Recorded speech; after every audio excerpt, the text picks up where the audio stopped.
세상의 많은 것들은 우리를 막 공포스럽게 함으로써 우리를 자신들의 발 앞에 굴복시키고 자신들 마음대로 우리를 다루려고 하고 있어요, 여러분.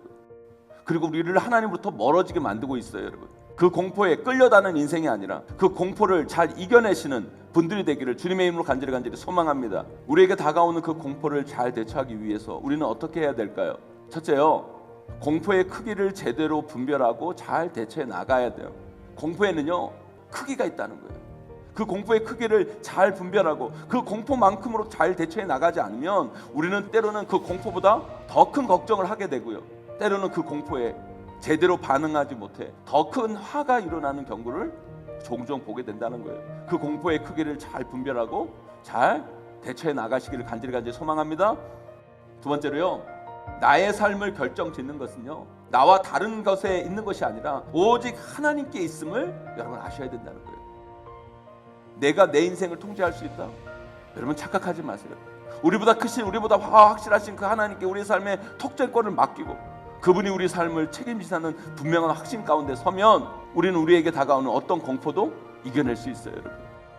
마지막으로요, 예수님을 멀찍이가 아니라 가까이 쫓아가야 우리는 그 삶의 공포에서 해방되는 거예요. 여러분들이 안전하다고 생각하는 그 자리는 결코 안전한 자리가 아니에요.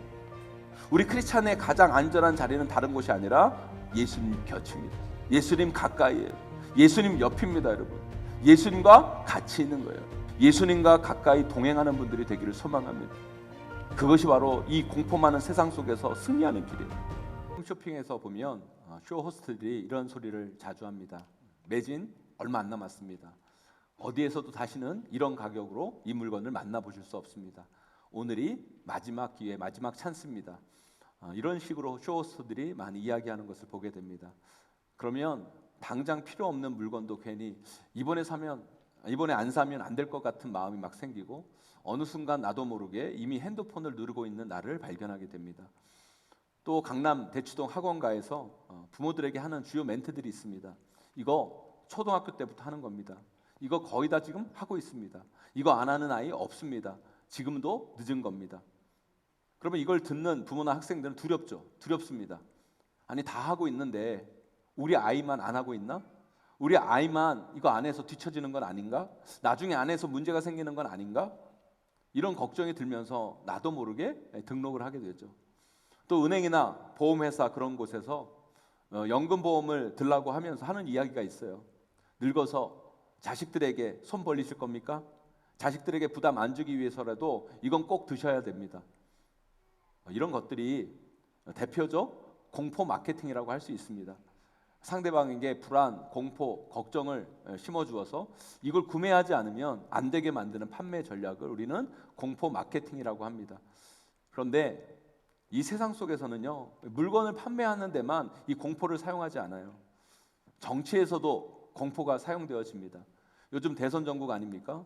여러분 대선 후보들이 다 자기를 뽑으라고 그러면서 하는 얘기가 뭡니까? 내가 아니라 다른 사람이 되면 이 나라 큰일 날 것처럼 다들 이야기를 합니다. 그게 정치에서 쓰여지는 공포의 방법이죠. 우리 당이 아니라 저 당이 되면 이 나라가 큰일 날 것 같은. 그러나 우리나라요 쉽게 그렇게 무너지지 않습니다. 우리가 자식 교육하는데도 이 공포의 방법을 쓰죠. 왜 우리가 아이들 공부시키려고 이런 이야기 많이 하잖아요. 너 공부 못해서 좋은 대학 못 가면 너 인생 완전 끝장난다. 공부 못하면 너 인생 루저야. 그런데 여러분 솔직히 인생에서 공부가 전부가 아니잖아요, 그죠? 여러분들 여기 다 공부 잘하신 분들이에요, 여러분? 여러분 다 공부 못했잖아요, 솔직히, 그죠? 그런데 우리가 다 잘 살고 있잖아요, 여러분. 공부가 전부가 아닙니다, 여러분. 그런데 여러분 막 부모는 여러분 자녀들에게 공부를 강요하면서 공포를 막 불러일으킵니다. 왜요? 이 공포를 통해 자녀를 내가 원하는 방향으로 끌고 가려고 하는 거죠. 그 욕심이죠, 여러분. 우리가 살아가는 이 세상에는요 수많은 공포들이 있습니다. 이 수많은 공포 속에서 우리는 살아가고 인생을 살아가면서 우리는 수많은 공포를 또 접하게 되어 있습니다. 그래서 우리가 우리에게 다가오는 이 수많은 공포, 두려움, 불안, 염려들을 온전히 잘 판단하고 대처해 나가지 않으면 우리는 나도 모르게 이 공포에 끌려다니는 인생을 살 수밖에 없습니다. 그래서 우리는 이 사회가 주는 수많은 공포에 대해 제대로 반응할 수 있어야 되는 거예요. 오늘 본문에도요 공포에 휩싸인 한 사람이 나옵니다. 그게 누굽니까? 바로 우리가 잘 아는 베드로입니다. 예수님이 잡히시고 베드로가 사람들과 함께 뜰 한가운데서 불을 쬐고 있었습니다. 그때 한 여종이 베드로 보고 말하죠. 이 사람도 저 예수라는 사람과 함께 있었던 사람이다. 그때 베드로가 어떻게 말합니까? 우리 57절 말씀 함께 읽어보도록 하겠습니다. 함께 읽습니다. 시작. 베드로가 부인하여 이르되 이 여자여 내가 그를 알지 못하노라 하더라. 아멘. 베드로가 3년을 동고동락했고 그렇게 사랑했던 예수님을 부인하죠. 조금 후에 다른 사람도 베드로를 보고 이렇게 얘기합니다. 너도 그와 같은 도당 아니냐? 너도 그와 같이 다닌 사람들이 아니냐? 물으니까 베드로가 또 뭐라고 대답합니까? 나는 아닙니다. 나는 그를 모릅니다. 라고 대답을 합니다. 그리고 마지막 세 번째, 어떤 사람도 이렇게 얘기하죠. 너는 갈릴리 사람 아니냐? 너도 그와 함께 있었던 거 아니냐? 물어봤을 때 베드로는 또 대답합니다. 이 사람아, 나는 당신이 무슨 말 하는지 도무지 알지 못합니다. 라고 이야기를 합니다. 그렇게 베드로는요, 예수님에 대해 3번을 부인했고 그 후에 닭이 웁니다. 이건 예수님이 베드로를 향해 네가 닭 울기 전에 나를 3번 부인하리라 하신 말씀이 이루어진 것입니다. 베드로, 예수님은 잡혀가시고 무서웠겠죠. 그러다가 갑자기 사람들이 당신 예수와 같이 다닌 사람 아니야? 물으니까 자신이 맞다라고 대답하면 무슨 큰일이 생길 것 같은 공포가 그 마음 가운데 막 찾아오는 거예요. 그러니까 예수님을 부인하며 말하죠. 나는 그를 모릅니다. 나는 그를 모릅니다. 그 안에 찾아온 공포로 인해 그는 예수님을 부인합니다. 그 공포가 그의 신앙을 무너뜨리고 그가 했던 예수님을 향한 엄청난 고백, 주는 그리스도시요 살아계신 하나님의 아들이시니다라는 그 고백자차도 무색하게 만들었다는 거예요. 사랑하는 성도 여러분, 그러나 여러분, 이런 부인의 모습이 비단 베드로만의 모습입니까? 자기에게 다가오는 그 공포로 인해 예수님을 부인하는 그 모습이 비단 베드로의 모습이 뿐이라는 거예요. 혹시 우리의 모습 아닙니까? 인생을 살아가면서 다가오는 우리를 향한 수많은 문제들, 염려들, 걱정들이 우리 마음 가운데 공포를 막 불러일으킵니다. 그런데 그 공포가 우리 안에 있는 신앙을 무너뜨리고 하나님과 점점 멀어지게 만드는 안타까운 일들이 지금 우리 가운데 나타나고 있지 않는가, 우리는 점검해 봐야 된다는 거예요. 코로나 확진자들이 우리 주변에 막 속속속속 나타납니다. 하루 확진자 수가 뭐 10만 명, 20만 명 훌쩍훌쩍 넘어갑니다. 그런 통계들, 뉴스들이 우리 가운데 전달되어지고 우리는 그 소식을 들으면서 걱정하고 염려가 우리 마음 가운데 차게 되고 급기야 우리 마음 가운데 공포심을 갖게 돼요. 예배 드리러 나왔다가 혹시 확진 걸리는 거 아니야? 그러다가 큰일 나는 거 아니야? 불안해합니다. 그러면서 한 주, 2주 온라인 예배를 드리다가 어느 순간에는 그렇게 드리던 온라인 예배조차도 드리지 않는 신앙인의 모습이 마치 자기에게 다가오는 공포로 인해 예수님을 부인하는 모습은 아닌지 우리는 우리의 삶과 신앙을 점검해 봐야 된다는 거예요. 우리 딸도 이제 고3인데요. 여러분, 고3이 되면 아이들 마음 가운데 두려움이 찾아와요. 공포감이 찾아와요.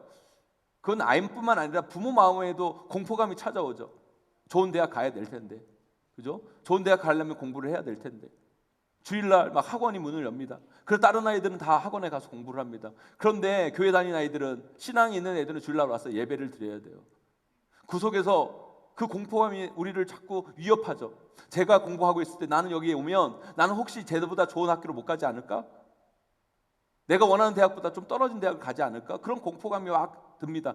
그럴 때 드는 생각이 이런 거죠. 딱 1년만 그냥 교회 안 다니고 학원 가면 어떨까? 여러분, 세상은 자꾸 우리에게 그런 공포감을 막 심어줌을 통해서 하나님과 우리를 멀어지게 만들고 우리가 정말 해야 되고 정말 나아갈 길들을 막는 안타까운 모습들이 우리 가운데 있다라는 거예요. 사랑하는 성도 여러분, 저는 오늘 말씀을 통해 인생을 살면서 우리에게 다가오는 그 수많은 공포들을 우리는 크리스찬으로서 어떻게 바라보고 대처해야 하는지를 여러분들과 함께 은혜 나누기를 원합니다. 세상의 많은 것들은 우리를 공포스럽게 함으로써 우리를 자신들 발 앞에 굴복하게 만들고 자신들 마음대로 우리를 다루려고 하고 우리를 하나님으로부터 멀어지게 합니다. 정치, 경제, 사회, 문화, 교육 모든 면에서 이런 행위들이 일어납니다. 우리는 그 공포에 대해서 제대로 바라보고 잘 판단하고 대처하지 못하면 우리는 크리스찬으로서의 정체성을 잃어버리고 그 공포에 압도되어 세상에 끌려다니는 인생을 살아갈 수밖에 없는 것이죠. 사랑하는 성도 여러분, 오늘 말씀 잘 들으셔서요, 세상의 수많은 것들이 우리에게 주는 그런 공포들을 우리가 어떻게 바라보고 대처해야 하는지 깨닫고 그 공포에 끌려다니는 인생이 아니라 그 공포를 잘 헤쳐나가고 대처하고 승리하시는 여러분들이 되기를 간절히 소망합니다. 그것이 바로 우리의 삶을 온전히 잘 살아낼 뿐만 아니라 이 세상 속에서 우리의 믿음을 지켜내는 길입니다. 그런 삶을 꼭 살아내시는 저와 여러분들이 되시기를 주님의 이름으로 간절히 축원합니다. 그렇다면 우리에게 다가오는 그 공포를 잘 대처하기 위해서 우리는 어떻게 해야 될까요? 첫째요, 공포의 크기를 제대로 분별하고 잘 대처해 나갈 수 있어야 돼요. 한 여종이요, 베드로에게 이 사람도 저 예수라는 사람과 같이 있었다, 그 사람과 함께 있었던 사람이다 라고 말했을 때 베드로는 공포감을 가졌을 거예요. 왜냐하면 예수님이 끌려가셨거든요. 그러면서 드는 생각이, 혹시 예수님도 저렇게 끌려갔는데 나도 끌려가는 건 아닐까라는 공포가 베드로 마음 가운데 찾아왔을 거예요. 하지만 여러분 생각해 보세요. 그 여종에게 무슨 권한이 있습니까? 무슨 힘이 있습니까? 그리고 예수님과 함께 있었던 사람 잡아가려고 하면 수십만 명이 잡혀가야 돼요. 또한 예수님이 십자가에 못 박히고 제자들 중에 누구 하나 잡히거나 고문을 받은 사람이 있습니까? 단 한 사람도 없어요. 아무리 그 여종이 그걸 물어왔을 때 그가 그렇다 말한다고 해도 약간의 갈등은 있었을지 모르겠지만 그걸로 인해 그에게 큰 피해가 없는 거예요. 그러나 베드로는 그 공포를 스스로 과대 해석합니다. 과대 포장합니다.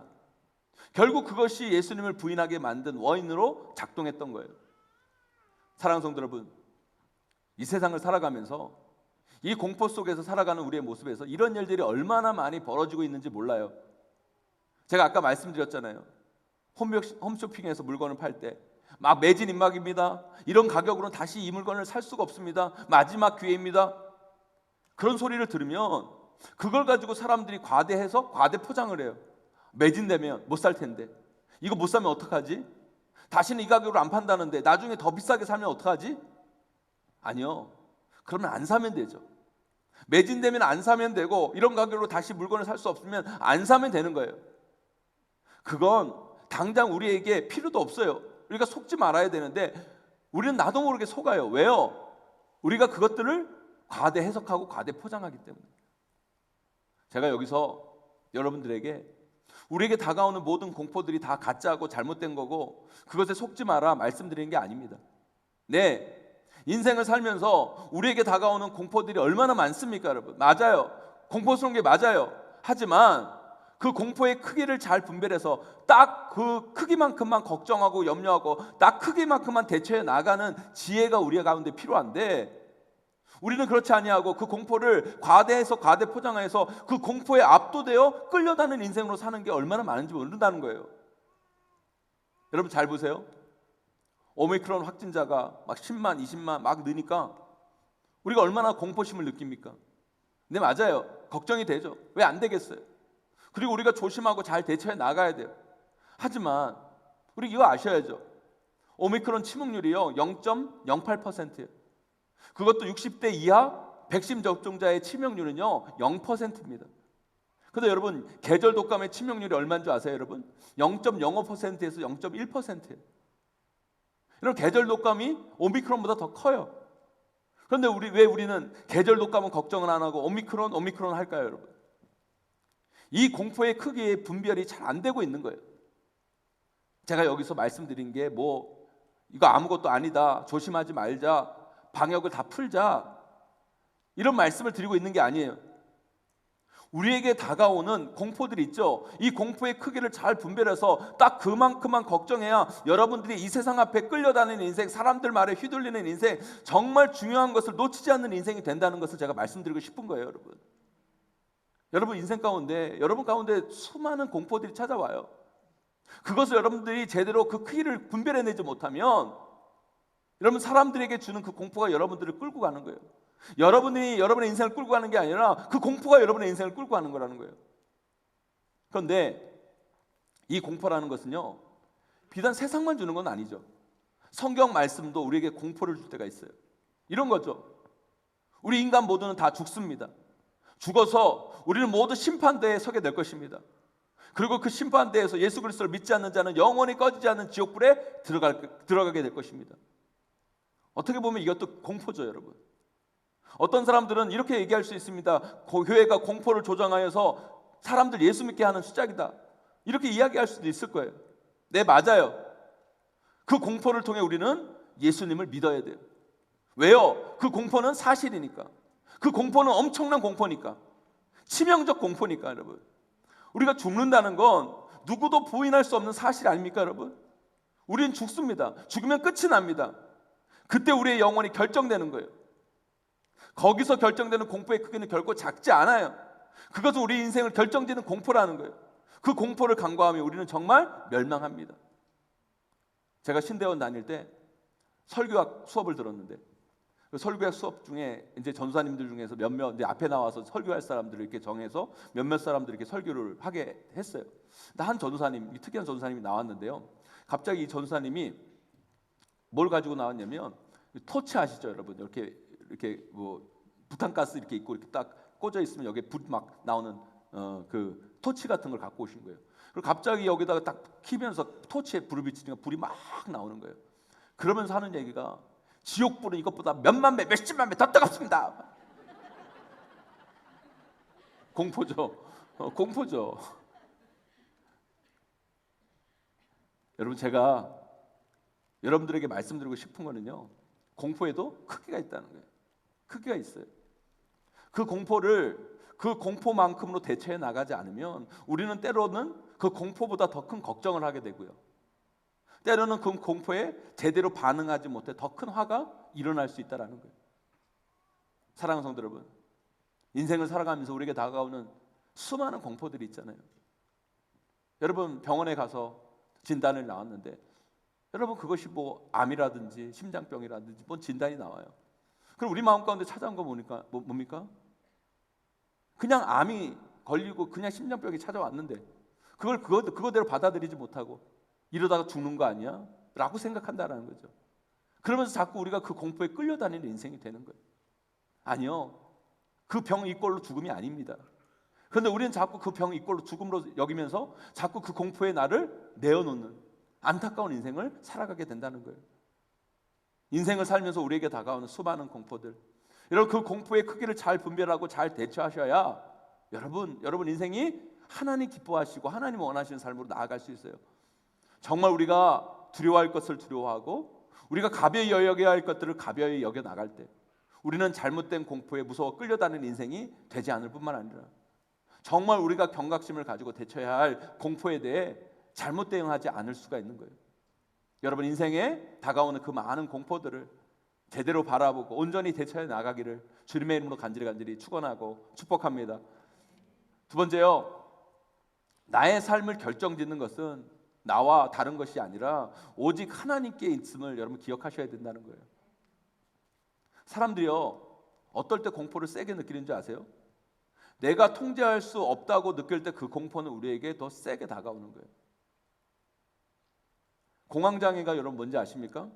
내가 나를 통제할 수 없다고 느끼는 병적 감정이 공황장애예요. 멘붕이 왔는데 내가 어떻게 이걸 처리할 수 없는, 내가 어떻게 이걸 통제할 수 없는 그런 상황이 되는 게 공황장애죠. 그래서 공황장애로 힘들어하는 분들이 못하는 것 중에 뭐가 있는 줄 아십니까? 비행기를 못하는 겁니다. 왜 그렇습니까? 비행기는요, 한번 타면 내 마음대로 타고 내려고가 안 돼요. 내가 나를 통제 못하는 상황이 더 커지는 거예요. 그러니까 그것이 더 큰 공포감을 갖다 주고 그런 불안의 감정들이 더 세지는 거죠. 그럼 사실 델타 바이러스가 오미크론 바이러스보다 치명률도 높고 사실 더 어려운 바이러스예요. 그런데 지금 우리는 델타 때보다 오미크론 지금 이걸 더 걱정하고 염려하는 것 같은 더 공포스러워하는 느낌을 저는 받아요. 왜 그럴까? 그렇게 생각해 봅니다. 델타 바이러스는요, 백신을 맞으면 확진이 잘 안 걸렸는데 이 오미크론은 백신을 맞든지 안 맞든지 증세는 약할지 모르지만 확진이 너무 쉽게 된다는 거예요. 그래서 확진자 수를 제어할 수가 없어요. 통제가 가능하지 못해요. 그래서 더 공포스러운 느낌을 받는다는 생각을 하게 돼요. 사람들이요, 왜 자꾸 돈을 벌어서 돈을 모아두려고 하는 줄 아십니까? 우리 삶 가운데 문제, 어려움이 찾아올 때 은행에 돈이 있으면 그걸로 내가 그 문제와 상황을 통제할 수 있다고 생각하니까 내 삶을 그것으로 통제하려고 자꾸 우리는 돈을 모으는 거예요. 그런데 여러분 생각해 보세요. 여러분들이 여러분의 인생을 얼마만큼 100% 제대로 잘 통제할 수 있을까요, 여러분? 아무리 우리가 똑똑하고 부자이고 잘 준비한다고 해서 우리 인생에 다가오는 그 수많은 공포들을 하나도 외회 없이 100% 우리가 제대로 다 대처해 나갈 수 있을까요? 물론 그렇게 대비하면 몇몇 사소한 공포에 대해서는 우리가 대처해 나갈 수 있을지 모르겠어요. 하지만 이 땅에는 진정한 안전지대가 없어요. 100% 우리가 통제할 수 있는 상황은 없다라는 거예요. 인간은 그 인생을 결코 스스로 통제할 수 없어요, 여러분. 우리 인생을 100% 통제할 수 있는 분은 오직 여호와 하나님 한 분뿐인 거예요, 여러분. 우리의 모든 것을 통제 가능한 분도 우리 하나님이세요. 그것을 믿으셔야 돼요. 그것을 인정하셔야 된다는 거예요. 우리가 가진 가장 큰 착각이 뭔지 아십니까, 여러분? 내가 내 인생을 내가 통제할 수 있다는 착각. 내 통제권 안에 있어야 내 인생이 안전하다고 생각하는 착각입니다, 여러분. 그게 우리 인생을 더욱더 공포스럽게 만들고 불안하게 만들고 있다는 생각을 못하고 있는 거예요. 여러분, 여러분이 여러분의 인생을 어떻게 통제할 수 있습니까, 여러분? 통제 가능합니까, 여러분? 하나님이 계시지 않는다면 우리 인생은 통제가 안 되는 거예요, 여러분. 아니요, 하나님이 우리를 통제해야 우리 인생은 안전한 겁니다. 그럼 우리 인간은요, 하나님이 나와 함께 하신다는 사실보다 내 통장에 3억이 우리에게 더 큰 안도감을 준다고 착각을 해요. 왜요? 내가 언제든지 통제할 수 있다고 생각하기 때문에. 그건 우리 인간의 착각에 불과한 거예요. 진리가 아닙니다. 오늘 본문에도 보세요. 왜 베드로가 심한 공포감을 가졌습니까? 자신의 인생을 자신이 통제할 수 없는 상황이 된 거예요. 자신이 안전하지 않다고 생각한 겁니다. 저 사람들에 의해 내 인생이 좌지우지 될 것 같고, 저 사람에 의해 내 인생의 생사 역할권이 저 사람에게 있는 것 같이 착각하는 거예요. 그래서 예수님을 부인하는 거죠. 베드로가 그걸 잊어버렸어요. 예수 그리스도를 믿고 따르는 인생은 그 인생을 하나님께서 책임져 주신다. 하나님께서 붙드신다. 하나님께서 역사하신다는 걸 잊어버린 거예요. 아무리 세상 사람들이 나를 겁박하고 세상의 많은 상황과 문제들이 나를 두렵게 하여도 그들에게 나의 생사의 여타권이 있는 게 아니라, 그들이 내 인생을 결정하는 것이 아니라 하나님께서 내 인생을 결정하신다. 하나님께 내 생사의 여타권이 있다라는 것들을 잊으니까, 깨닫지를 못하니까 마치 그 여종이 내 인생을 결정할 것처럼 착각이 드니까 그것이 그를 공포로 몰고 왔던 거예요, 여러분. 이제 내일 모레면 3.1절입니다. 우리가 너무나 잘 아는 주기철 목사님. 그분은 어떻게 여러분 일제의 그 서슬퍼런 그 공포 속에서 신사에 참배하지 아니하고 예수님을 부인하지 않고 믿음을 지킬 수 있었을까요? 주기철 목사님은 안 거예요. 잊지 않은 거예요. 확신한 거예요. 일본 놈들이 아무리 나를 위협하고 나를 공포에 몰아넣어도 그들에게 나의 생사 여탈권이 있는 것이 아니라, 그들이 내 인생을 결정하는 것이 아니라, 내 인생을 결정하는 분은 오직 여호와 하나님 한 분이시고 그분이 내 인생을 책임진다는 분명한 확신이 그분에게 있었기 때문에 그것으로 인해 그가 순교자가 되었고 우리가 존경하는 목사님으로 지금까지 남아있게 된 거예요, 여러분. 사랑하는 성도 여러분, 자꾸 여러분의 인생을 여러분 스스로 통제하지 마세요. 통제하려고 하지 마세요. 그게 통제되는 게 아니에요, 여러분. 여러분들이 여러분들을 통제하려고 할 때 여러분 인생에는 더 큰 공포가 밀려옵니다. 그게 아니라 우리보다 크신, 우리보다 더 확실하신 그 하나님께 우리 삶의 통제권을 맡기고 그분이 우리 삶을 책임지다는 분명한 확신 가운데 서면 우리는 우리에게 다가오는 어떤 공포도 하나하나 헤쳐나갈 수 있습니다. 그 놀라우신 믿음을 꼭 가지시는 저와 여러분, 우리 모두가 되시기를 주님의 이름으로 간절히 축원드립니다. 마지막으로요, 예수님을 멀찍이가 아니라 가까이 쫓아가야 우리는 그 삶의 공포에서부터 해방될 수 있는 거예요. 오늘 말씀만 읽어보면 이 베드로가 되게 겁쟁이, 소심쟁이처럼 보이지만 여러분, 베드로는 그런 사람이 아니었습니다. 베드로가 얼마나 담대한 사람인 줄 아세요, 여러분? 우리 오늘 말씀 22장 앞에 우리 50절, 51절 말씀 함께 읽어보도록 하겠습니다. 함께 있습니다. 시작. 그 중에 한 사람이 대제사장의 종을 쳐 그 오른쪽 귀를 떨어뜨린지라. 예수께서 일러 이르시되 이것까지 참으라 하시고 그 귀를 만져 낫게 하시더라. 아멘. 여러분, 대제사장들과 그 수하들이 예수님을 잡으러 옵니다. 대단한 권력을 가진 사람들이요. 유대의 최고 권력자들입니다. 그 사람들이 칼을 가지고 예수님을 잡으러 찾아온 거예요. 공포죠. 공포예요. 근데 그때 한 사람이 굴하지 않고 칼을 들어 그 대제사장의 종, 그 하수인 말고의 귀를 잘라버립니다. 오늘 본문에는 그가 누구인지 안 나왔지만 요한복음에 보면 그가 베드로라고 말합니다. 칼을 가지고 예수님을 잡으러 오는 사람들 앞에서 베드로는 굴하지 아니하고 두려워하지 아니하고 그 칼을 빼서 대적하는 담대함이 베드로에게 있었던 거예요. 그런데 그 사건이 바로 끝난 직후인데도 오늘 본문의 베드로는 어떤 모습입니까, 여러분? 아니, 그 여종의 말, 칼도 없고 아무것도 없고 별것도 아니고 아무 힘도 없는 자들의 그 말 한마디에 예수님을 부인하는 그런 겁쟁이, 소심쟁이로 전락하는 모습을 우리는 오늘 본문에서 보게 돼요. 그게 왜 그랬을까요? 이유가 뭘까요, 여러분? 그 이유가 오늘 본문에 분명히 나와 있어요. 우리 오늘 본문 54절 말씀 함께 읽어보도록 하겠습니다. 함께 있습니다. 시작. 예수를 잡아 끌고 대제사장의 집으로 들어갈새 베드로가 멀찍이 따라가니라. 여러분, 그가 예수님을 잡으러 온 그들에 대해 대항하여 싸울 때는요, 예수님과 가까이 예수님 곁에 있었어요. 예수님 곁에, 여러분, 예수님 가까이 있을 때 그는 담대했어요. 그런데 그는 그 여종의 그 소리에 흠집 놀라 예수님을 부인할 때는요, 예수님을 멀찍이서 따라갔다고 성경은 기록하고 있어요. 저는 이 멀찍이에 답이 있다고 생각해요. 예수님을 가까이 따라간 것이 아니라 멀찍이 따라갔다. 이 예수님과의 거리는 물리적 거리가 아니라 심리적 거리예요. 믿음의 거리예요. 점점 베드로는요, 예수님과 멀어집니다. 그가 담대했을 때는 예수님 곁에 있었는데 점점 예수님과 멀어짐을 통해서 그의 담대함이 사라져 있는 것을 보게 돼요. 사랑하는 성도 여러분, 많은 사람들이요, 신앙에서의 안전거리를 둡니다. 그래서 우리가 그런 말을 많이 하잖아요. 교회에 깊숙이 들어가면 교회와 인간의 안 좋은 모습도 보게 되고 열심히 봉사하게 되면 더 큰 상처를 받는다. 그래서 자기만의 안전거리를 두면서 신앙생활하는 사람들이 많아요. 그리고 거기가 상처 안 받는 자리고 힘이 들지도 않는 자리고 문제가 생길지 않을 안전지다라고 생각하는 분들이 많아요. 아니요, 여러분들이 안전하다고 생각하는 그 자리는 결코 안전한 자리가 아니에요. 우리 크리스찬들의 가장 안전한 자리는 다른 곳이 아니라 예수님 곁입니다.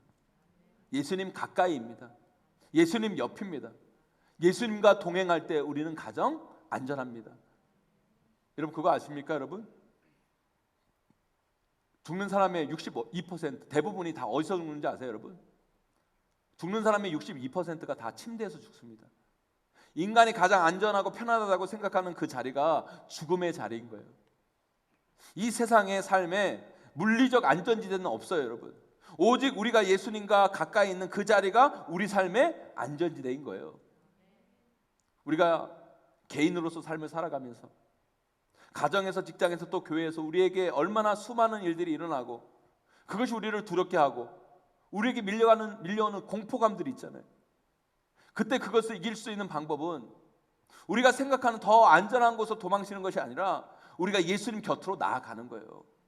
예수님과 가까이 동행하는 겁니다. 예수님을 바라보고 예수님을 붙잡아야 되는 거예요. 그것이 그 공포로부터 우리를 담대하게 만들고 그 공포를 뛰어넘을 수 있는 힘과 능력을 부여받을 수 있는 자리인 겁니다, 여러분. 저도 그래요.